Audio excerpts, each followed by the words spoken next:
Guys, we just found the NASCAR version of George Russell and Max Verstappen. It's Ricky Stenhouse Jr.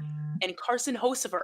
Yeah, so actually, Stenhouse and Hocevar just crashed. Before we get into the Barcelona Grand Prix, okay, they actually just crashed. Hocevar kind of went like this behind him. Don't know whose fault it is. There's a bunch of comments arguing about it. We don't really know what the rules are, so we're not going to speak on it. But, of course, we're probably going to be defending Hocevar because... But since Carson Hocevar's central comment is saying didn't touch him, I officially think that that's the declaration. That's what happened. So, Carson Hocevar and Stenhouse actually didn't touch. Carson didn't touch him. So, that's that. We're concluding that. But the reason we're saying that they are the NASCAR version is because we had another George and Max little incident this race in Barcelona. Yeah. Insert the clip of George talking about Max, how he gets dangerous. Can we insert the Joe TikTok that she posted today? I'll put it. I need to put it. Whenever anything is not going his way, he lashes out with unnecessary anger and borderline violence. You know, we've seen it in Brazil in the past with Ocon. You saw it in 21 with Lewis, and then Mexico with Lando. First race of the year in Budapest when he didn't have the most dominant car, crashes into Lewis, slamming his whole team. That is not a guy who I respect. And peak comedy right there. That was George is he lashes out with unnecessary anger. And it's borderline violence. It's borderline violence. He's just like dead staring at the camera like a 17th with borderline violence. Borderline violence. He looks like a 17th century like Victorian child seeing like a biscuit for the first time. He's really like it's so funny. He looks like they sat him down for like a 2020 Netflix documentary about like that is what Max does, okay? He traumatized Nico Rosberg, he's traumatized Lando, he's traumatized Oscar, he's traumatized George. Like he just goes no, but George, like he's traumatized. He's doing it on purpose at this point because I love it though. Like because he literally, like Max literally, it was. I don't even know what happened at first. It was like, did Max just get an advantage by going off like on like the road, and then they're like, oh, give the spot. Apparently, he didn't actually have to give the spot back at first. He didn't. No, because like he didn't. Okay, essentially, we had the safety car restart. He had the little moment where he did the little woo with Leclerc, and Leclerc got passed. Well, then we've got George trying to pass him, and they kind of like hit a little bit. And I don't think it was really that bad, but Max had to go into the runoff. And Max stayed ahead of him, which made sense because George was trying to overtake. Yeah. And then the next lap, they were like, yo, Max, give the position back. And Max was like, what? Why would I give him the position back? Like, what the hell? Yeah. And Max was like starting to back off to give the position back. And then George comes to go around him. And Max is like, nah, I'm actually going to keep my position. And like runs into him. I turn now. Good luck, everybody else. So we were all just sitting there like, did you just like decide you weren't going to follow team orders like halfway through the corner? And that's okay. Like we understand. But did you have to do it? It's valid. But did you have to do it into the side of George Russell? Like that felt personal. George was like, what was that? George was like, brother, I thought I was getting passed. What the hell? Brother. It was so funny. Like, I remember I was babysitting, but I had on F1 TV on my phone, like when I was like kind of just like when I was like playing with them, and I was like kind of looking like every once in a while, and I literally saw the accident. I saw like him like turn into George, and I was like, did you mean that? Did you mean to do that like on purpose? No, he literally like this and just went like boom, and I was like, it's always been like slightly questionable. No, he meant this one. This one was targeted, and he didn't say anything like in the conferences, but like everybody was like the interviewers are being low key like annoying about it because they were like, well, like they were like egging it on, but he was like, I'm not going to talk about it because remember FIA said I can't, like because they can't like really discriminate, and he's going to, so he's like stop censoring my diva and give but the funniest thing to come out of the media, did you see that they were talking to George and George was like that he's setting a bad example for the children, and they told Max about it, and Max was like, dude, I'll bring some tissues next time, like chill. I fear Max may be a father, so no, I'm so serious. Poor Lily. Like George literally sat there and they're like so like, how do you feel about this dangerous driving? And George like went on, and he's like, it's just so like, it shouldn't be allowed. Like, imagine the children watching this. And Max was like, yeah, dude, I'll bring some tissues next time. Chill. Like, That's so funny. I literally, my dad told me this earlier today, and I was like, that's not real. And I had to go look it up, and I was like, how have I not seen anything about that? no. I've seen like the pictures of it, and like the funniest radio from Max for me was just like when he was yelling so loud I couldn't understand anything what he was saying. He's like, well, he turned into me, blah, blah, blah, blah, blah. Like it was like he was like eating the mic, like yelling to his race engineer, like talking about George.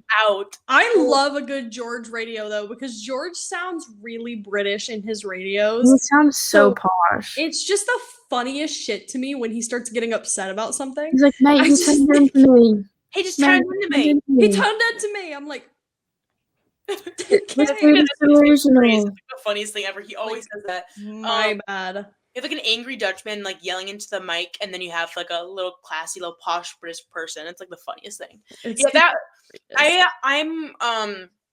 They were asking like, oh hey, do you want to talk to George after this? They're asking Max, and Max is like, no, like why would I? Like he does not care at all. He said, I'm gonna go home. He's like, no guys, it's chill. No, like I'm not. And he was like, what's there to even talk about? And the interviewer's like, well, you did this. He's like, oh, did I? Is it? Oh, that's crazy. He was literally like, I sent you guys a couple slideshows. It was funny because he was literally like, oh, is it? Well, you can go talk to him then, or you can go do this. Like he was just like so over it, and it's just the funniest. Like the difference between the two when they have like an altercation like that is just the funniest thing. It's the funniest because George immediately like he puts on the drama. George gets into an altercation like that. It's like his moment. That's his spotlight. Yeah, that man, like he's never locked in faster on like deadpanning a camera and like getting on the verge of tears and like straight starting his speech. This reminds me of the I need to like try to find it, like that one clip of where George like won his first race or something, and I don't know. Oh, he's like sobbing. Right? And then Max and Daniel Ricciardo are in the back. They're like laughing at him. It wasn't even a race win. It was like his first. It was 1 point. Points.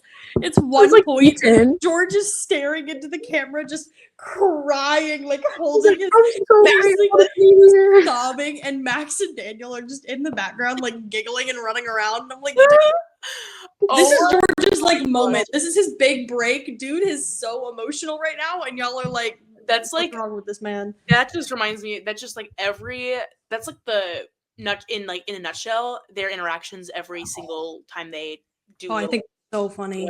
It's so funny. I live for it, truly. Yeah. Like Max and George drama will never not be funny. It's the funniest thing ever. I think it's the greatest. I think we need to purposely start beef between them every race. I missed the drama from last year is the funniest thing ever. Oh my god, it was the greatest. And like I barely remember what started it. I just thought like what came of it was the funniest shit to ever be said. Oh yeah, it was that Max was driving too slow. It was like Vegas mostly, I feel like, wasn't it? Yeah, I think it was either Vegas or Brazil. It couldn't have been Vegas because Max did not care because he won the world championship then. Yeah, it wasn't Vegas because Vegas was when he won the championship. I think it was like Sao Paulo or something like that. Also, big news this weekend. Nico Hülkenberg, P5. Did we ever see this day coming? Nico Hülkenberg? Never. He's 2 places away from a podium. Yeah. It's going to happen. I'm telling you guys, like, it's happening with Audi. I don't care. First of all, I think that seat for Audi secured. And I also think that he's going to be the main focal point of Audi. And I also think that Audi's going to cook, and I think that Nico will be getting his first podium the next year too. I don't care. Bro, I think you gotta give him like a year. Let him get comfortable with the new team. Let the new team get comfortable with F1. But that's the thing, though. This isn't really a new team. Like nothing's changing except the name. Like, they're stuff. Yeah. And Audi always cooks. Yeah. It'll just take some time for like the new faces that come in to like. Yeah. Well, Audi's fantastic in like the endurance, and they're just a good team. Yeah, rally car. It just always takes like a year for teams like that to just get used to everything. I would give them a year. Nico Hulkenberg will be P2 every race, like genuinely. Yeah. Audi, because like I say this with Cadillac too, like or just like Andretti in general, like they're both those like are such historical teams with just motorsports in general, like history. Yeah. So I just think that I have good feelings about both teams, specifically about Audi. I don't know. I'm very optimistic about them. Like I don't know if that's I'm optimistic about Audi. I'm heavily optimistic. I think that they can fight for podiums in like 2 years. So too. I hope so. But truly, F1, if we're continuing to add teams, can we get Prema on the grid? You know why? So we can be Robert Shwartzman's pit crew. Is that why? Guys, yeah. For context. So if you guys do not follow us on TikTok, go follow us. It's literally the same name as this at Past the Paddock on TikTok. So we posted a video of a clip. We're watching the Indy 500, and Robert Shwartzman hit 3 of his members of his pit crew, and we were joking about how like, oh, if we were that pit crew, we just jump out and leave. Like we'd like leave and just like I'm done for today. But we were like joking, obviously. We're joking because if you guys did not know, we actually are not members of his pit crew. We actually are just 3 motorsport fans that make a podcast. We do not actually work in the pits. So there's that disclaimer. We do not work in Robert Schwartzman's garage. So there's that. So people in our comment section actually thought that we did, and they thought we were being serious. That like they said, what was it? Oh, you'd actually leave? What if like they were injured? Like, oh, you'd actually leave? Like that's not good. And I was like, hey guys, that's not actually our job. Hi, we're joking. We're joking. God forbid. I decided to. I'll put the picture up. Delaney made a picture of us. She edited us actually before. This is my favorite because she blends in so well. You know what I mean? Shut up. Why am I edited as one of the drivers? Like, I just edited as another driver. You're edited over Callum Ilot's face. Okay, before we upload that picture on this episode, I'm actually gonna send you another picture to put on because I hate the picture that you chose for me like so bad. Literally the first thing I ask her is I'm like, dude, where in the world did you get this picture of Gabby? And she's like, in her tagged photos on Instagram, and I'm like, you went tag photo surfing to get this random ass picture of Gabby? Yeah, I did actually. So I'm going to send you a picture. So the picture that is being uploaded on this episode is not the original because I cannot physically have that online because it's so didn't bad. Say anything. I went deep in Gabby's Facebook and she deleted her entire page because of me. And every now and then, because of that stalk, I get Gabby's mom recommended to me on Facebook sometimes, and I'm like, if anyone out there needs us to find someone for them, let us know. I'm good at it. Genuinely, I found Gabby's Facebook account that she didn't even know she had. So like we're also secret PIs called Past the Paddock PI. Yeah. Just let us know. Yeah, we're actually really really good at it too. Yeah, we're also Fernando Alonso's first points. Yes, this year. Finally. No, because I was actually scared because he was doing good. He was doing actually amazing the first lap. The first 3 laps was just on him like the whole time, and they were like, "Oh, Fernando!" I was like, "Oh my God." Then I don't know. It was just a little. I don't really know what happened. I think it was a bad pit stop or something. Or I don't know if anything. Yeah, if he had a bad pit stop. I think it was a bad pit stop. He was just a little bit lower. So like whatever. He was just like he went off. Oh, true. He had a bad pit stop and then he went off. He did.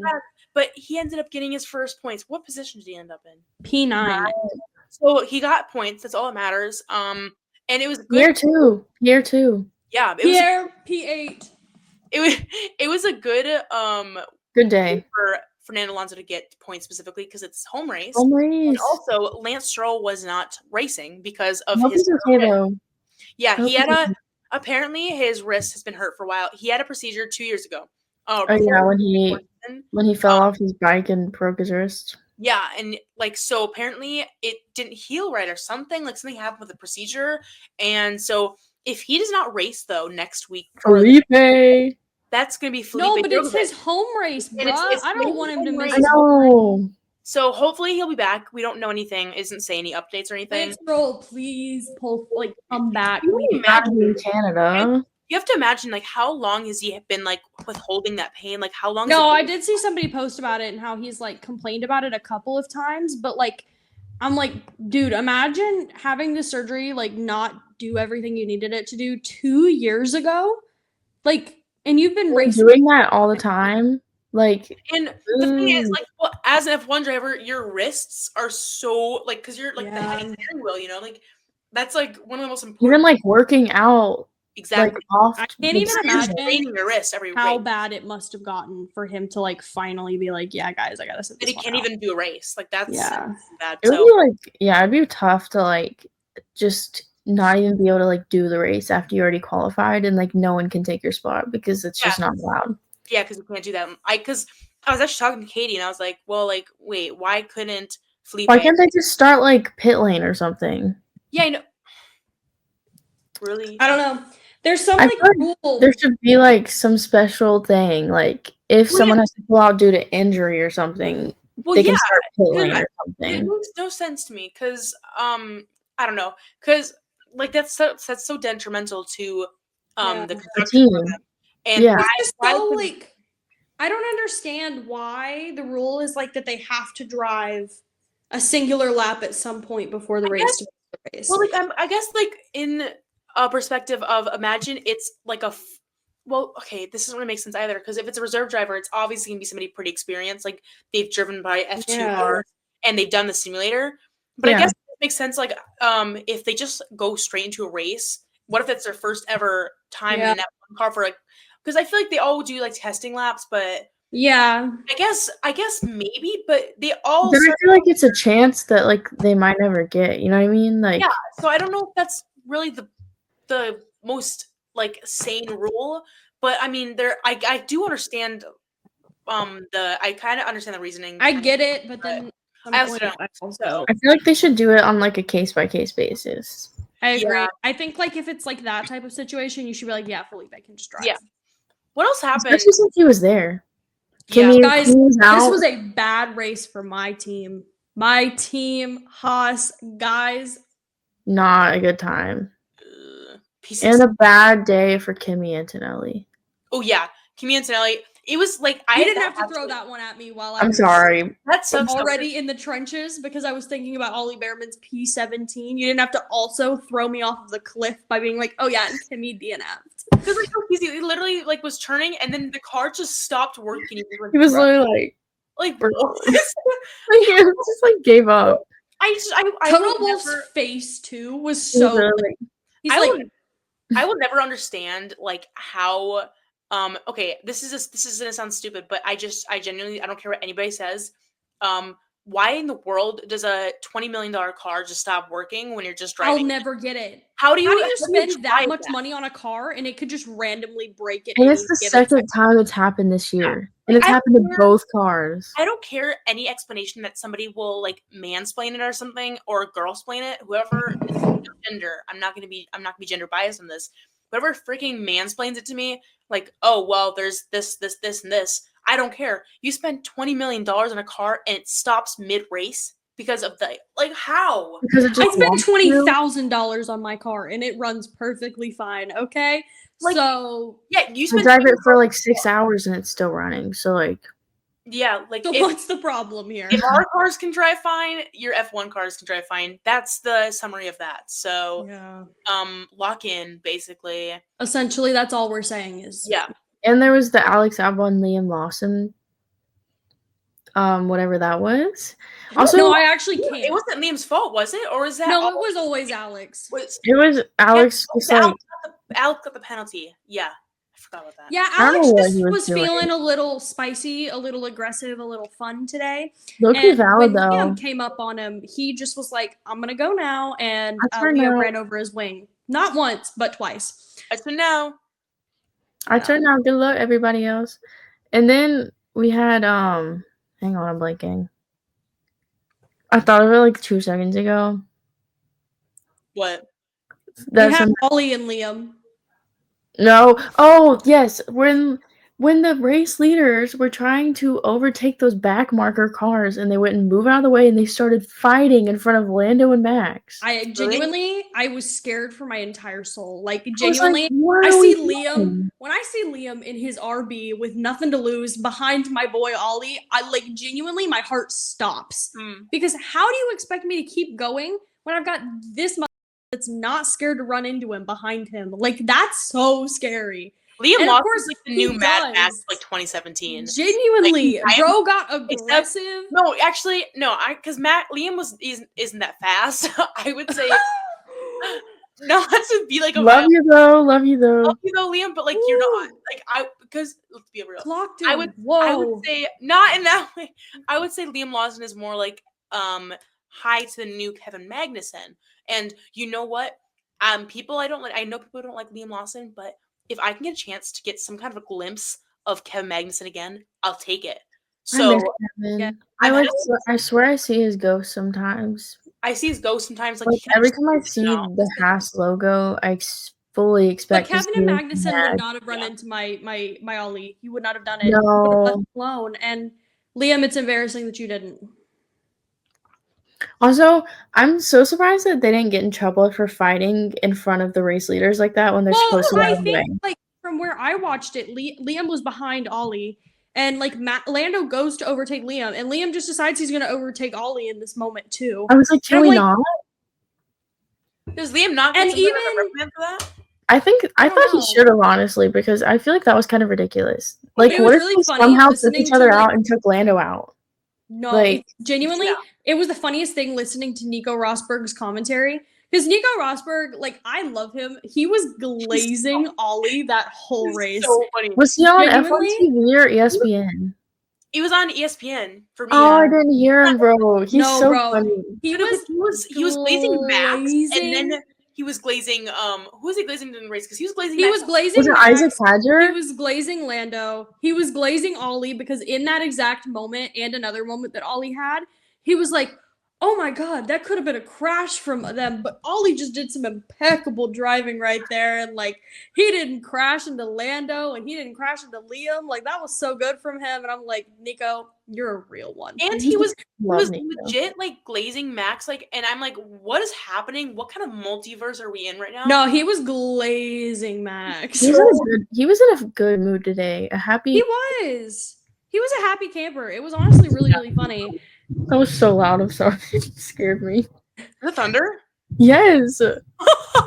Okay, well, I'm like kind of hear it. For context, that's Delaney. She's in some stormy weather right now. So if you hear some thunder, don't get scared. I got jump scared really bad. So if you're actually watching this on YouTube, I really hope you saw that, because that was good. Not cutting it out. It's staying in. Yep. Not cutting it out. It's here. Yeah, we were talking about Alex. I feel like we never actually got to the conversation. Oh, true. Like, what did he get? A 10-second? He got a 10-second, and then like right when they called him into the pits to retire the car, and as he was going into the pit lane, he got the radio message that they gave him a 10-second.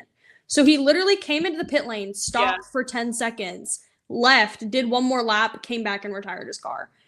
It was kind of like so dumb. Yeah. Literally, Alex, I think it was either Alex Jakes or Julian Parma was like, he's doing the most pointless lap of his life. And I was like, wow. Well, okay, but to be fair, like anybody would have done that lap, because if you don't do that lap and don't serve that penalty, that would suck so bad. It'd just be worse. Like, you just rather serve it and get it out of the way.